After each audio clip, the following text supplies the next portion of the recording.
Hello, welcome to Stitch TEC. This is the iPhone 14 Pro Max, and today I've had this for a few days now, since Friday. It's now Monday, and I figure I've used it enough to let's do some speed tests and some benchmarks. And yeah, I thought I'd do this live and share this with you. So let's see what we can come up with, shall we? And Katie's gonna be helping us. Ain't that right, Katie? Good girl. Yeah, you help us out. All right, so let's get started. Let's benchmark this. I got the purple iPhone 14 Pro Max with the always-on display, and I'm going to be running the 3DMark benchmark, the AnTuTu, and Geekbench 5. So let's get started. Let's start with just a 3D, just because it's first in line. So it recommends it based on your device. Yeah, so it's just a cross-platform benchmark. For graphics, it's a 1 minute test to see how performance is and frame rate and such. So let's just start it. Benchmark. All right, 3DMark. Let's do this. Little spaceship. Actually, I think there's audio to this too. Let me.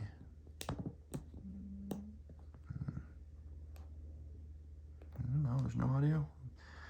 Might be a different one. Full frame this. Shouldn't take too long.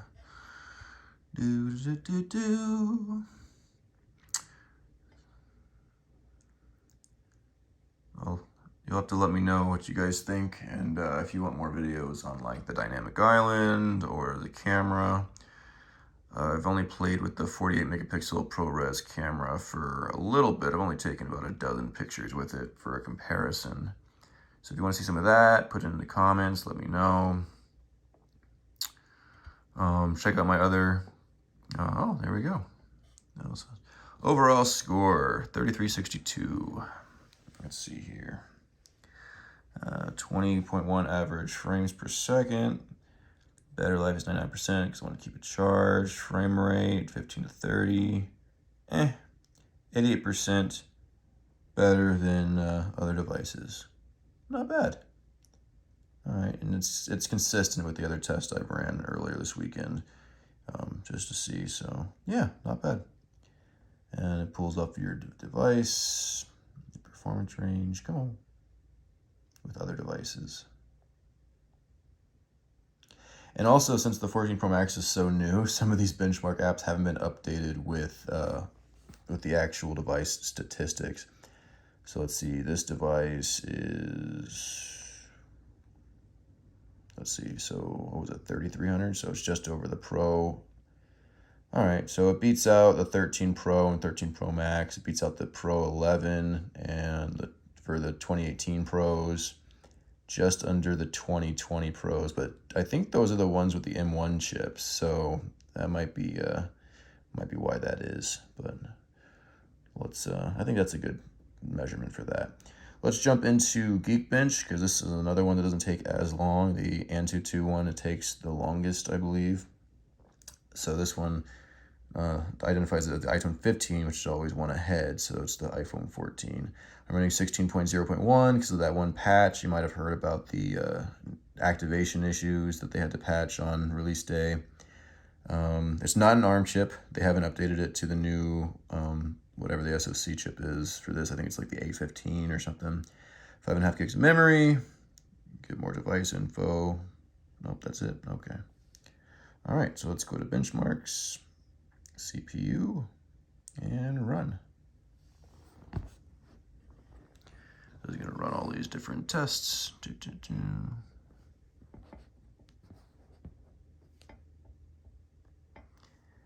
navigation, HTML5, SQL, PDF.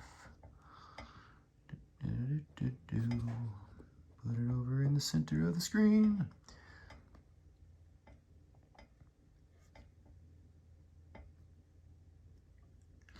Face detection,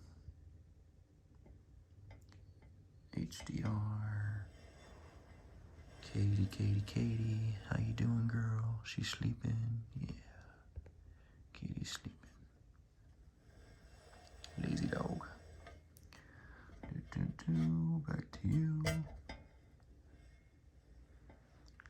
text compression. Navigation, HTML5. Benchmarks.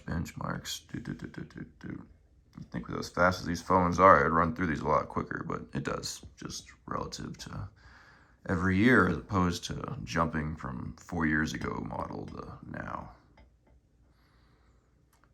But yeah, check out my other series. I got a playlist for building shortcuts in the Shortcuts app if you have suggestions for that. It's called Shortcut It Out by Stitch TEC. And then I also have a fun one where Katie and I play every single Apple Arcade game and do a little walkthrough and a little review of every single Apple Arcade game. That's called Pause for Fun, because Katie likes to get her paws on those games sometimes. All right, here we go. Single core score, 1880, 5183 for the multi-core and the Geekbench. All right, let's check out some of these stats. It's the ARM chip, 6 cores, 2.5. Same cache as the 13 Pro Max, I've noticed. Same memory size as well. Single core score, 1880. Crypto, 3066. Floating points, 2056.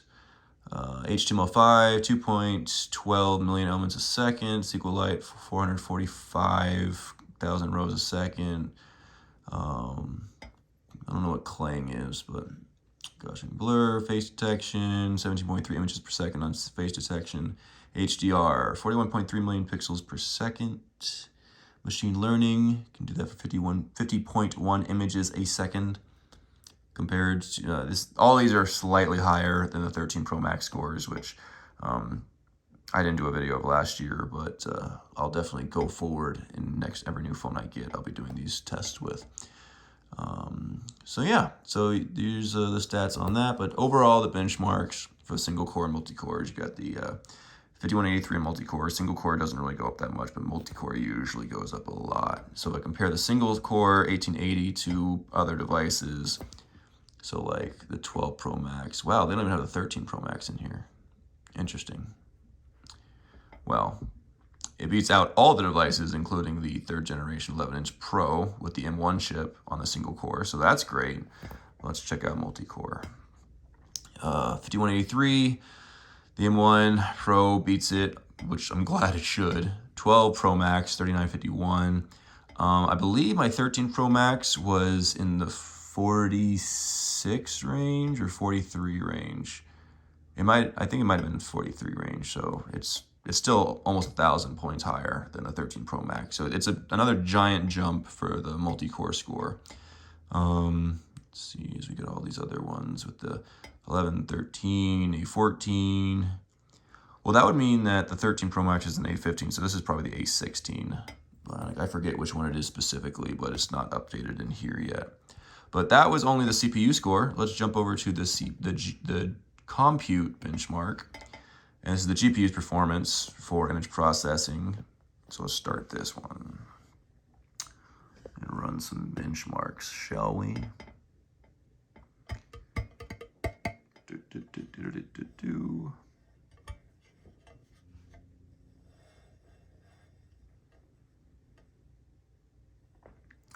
It's so much fun, guys, just sitting here waiting for benchmarks to run. So I'll just sit here playing on my phone while Katie takes a nap, waiting for her video game time. Katie, you sleeping, Katie? Yeah, she's sleeping.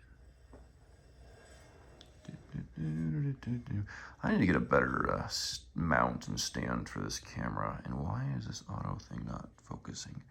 It's really annoying. All right, metal score, 15416. All right, and one processor, 6 cores. Same information. Oh, right, yes, you get the L cache. So yeah, it's all the same as the 13 Pro. But let's see how this compares. All right, kicks the A12Z Bionic. So that's the 2nd generation, not the M1. So it doesn't have the M1 stats in here, apparently. But it's a big leap since the 2nd generation, which I believe was released in 2020 or 2019. Yeah, I'm surprised. 12 Pro Max 2 years ago was 1996, so 50% jump from that or more.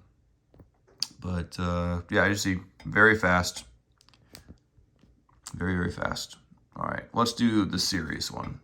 AnTuTu. All right, time for the AnTuTu. I have not ran this one yet because I wanted to, because it's a long one and I wanted you guys to witness it too and see everything it goes through. So let's see, my device. This one actually has all the information. So let's see here. This is, all right, this is the 14 Pro Max, 16.1, A16 Bionic, A16 GPU, triple rear camera. I didn't get the terabyte this time. I only got half a terabyte storage, 5.5 gigs of memory. It's a hexa-core. 460 pixels density, super retina. Video specs, 4K at 60 frames, other camera stuff, Wi-Fi. Does have Wi-Fi AC and AX, and the new Bluetooth 5.3, which is nice. And all the sensor supports. So that's the device information. And there's all the tests they have too, but I'm just gonna do your general AnTuTu full benchmark test. So let's hit start. Set that down. This one I think has audio.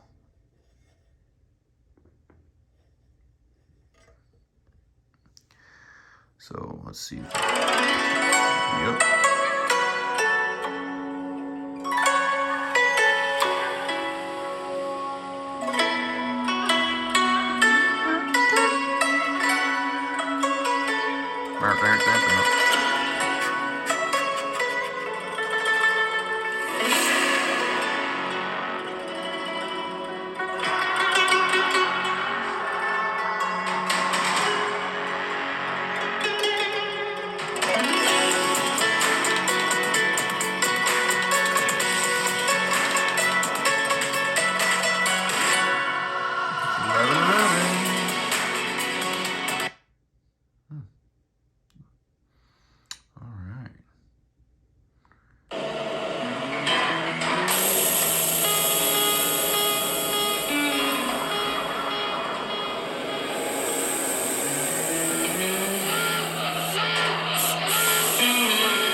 That was fun. That doesn't really do in the full screen mode either because it doesn't like revert like this one does. I don't know why that was, if it's intentional or not. It just crops it. Pretty butterfly.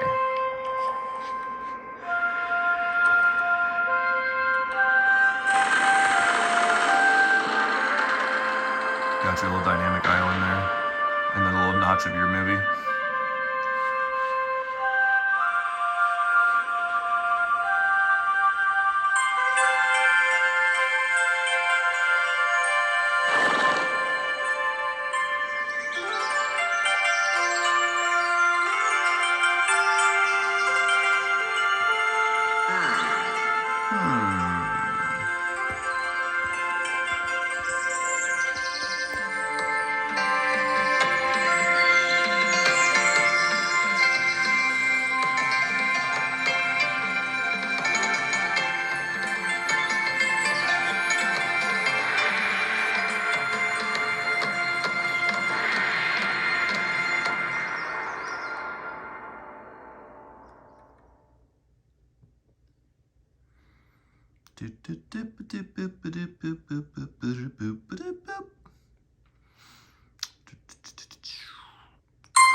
Did you see my little Easter egg there? Hi! Let's keep going to the next test now.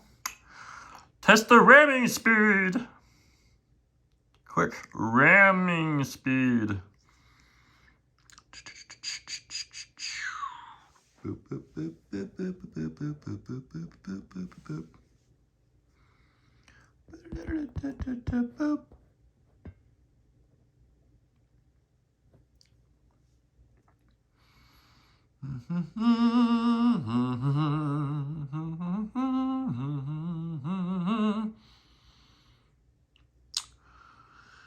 Oh, random read, random access memory, random memory, FFT operations. Let's stay focused. Thank you.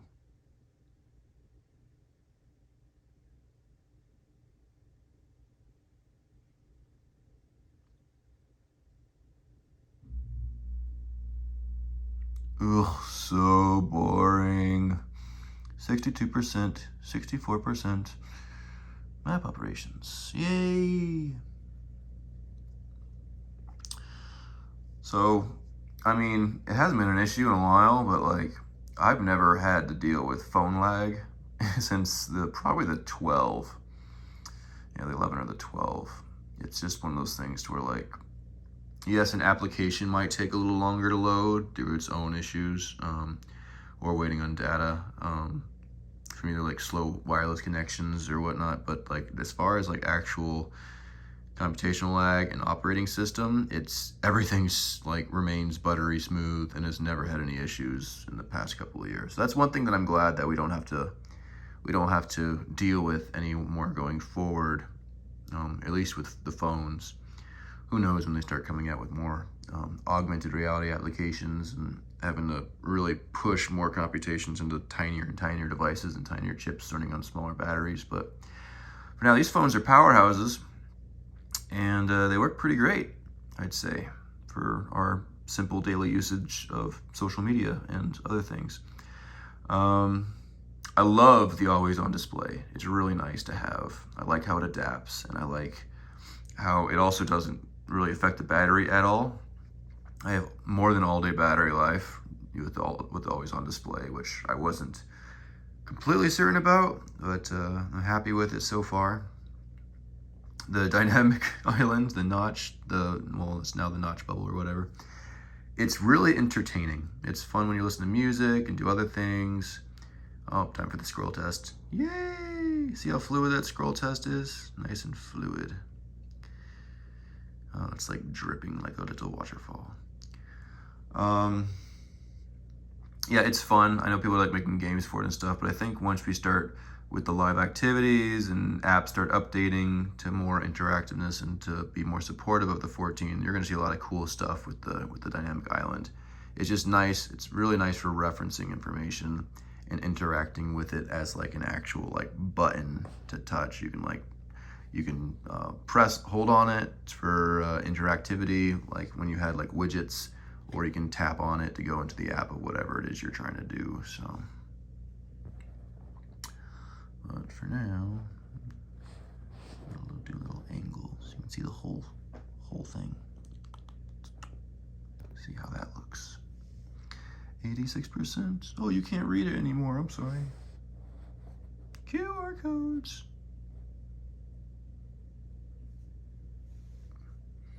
A lot of QR codes. It's the QR code test.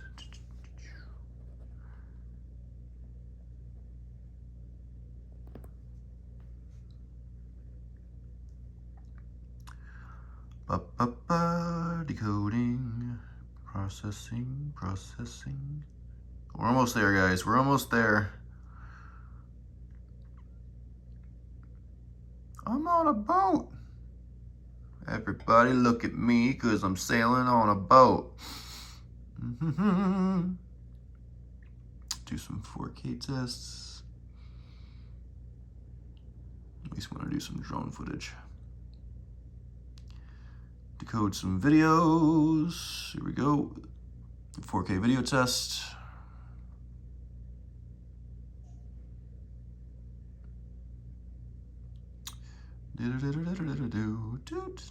All right, what would I rate this? I'll do it later. Okay, 14 Pro Max. Let's see what we got here. So, I'm gonna put this back to where you belong. Okay.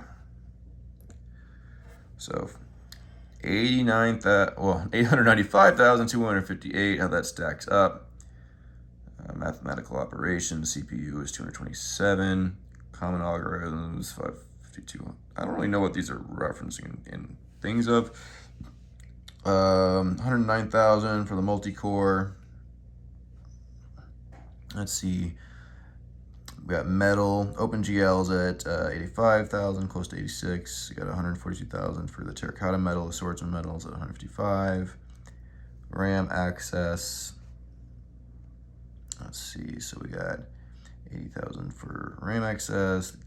Input outputs at 25,000. 22,000 for sequential reading. Writing's at 27. So that's nice. We can write faster than can read. Random access 1,000, and UX, so data security 41,250, or no, 25,000 for data processing, 23,645 for user experience, video CTS at 7,500, and 20,429 for decode. Now, how does this compare? Let's see.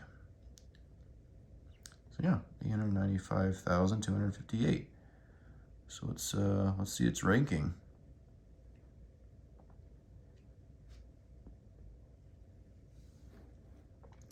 So this is under the Air 5. I think it has the M1, the Pro 5, and the Pro 5.